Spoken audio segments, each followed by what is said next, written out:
back to my YouTube channel. So in this video I will tell you how to fix FIFA 23 anti-cheat fix error. So the first step is we have to go to our EA anti-cheat installer. So here is my EA anti-cheat installer. We have to click on this. Yes, and now after we have to yes. So now we have to click on this and click on FIFA 23, and now we have to uninstall.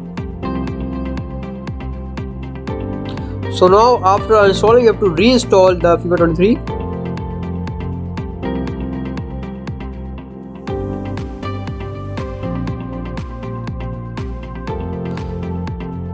So now the EA and E setup as the FIFA 23 has been installed. So now the first step has been done. Now after this we have to go to our command prompt. You have to click on Cmd.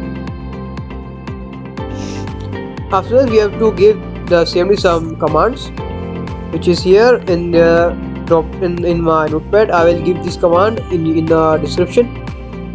The first command is ipconfig/flushdns.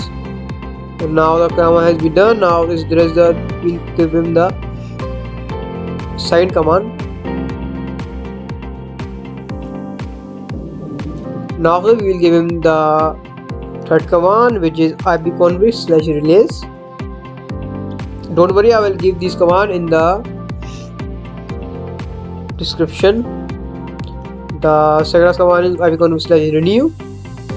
These are very important steps to do to fix this error. This is the last step. Next is winsock reset.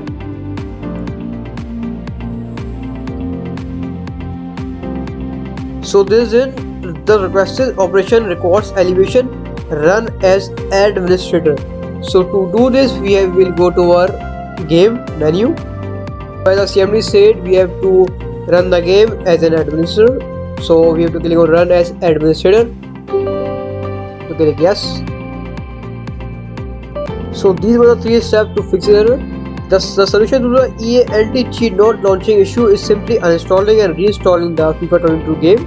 And also there is two another fixes. The one is you have to give the Cmd's 4 commands, and the third is you have to run the game as an administrator. So after these 3 steps the error will be solved. So thanks for watching. We'll see you next video. Bye.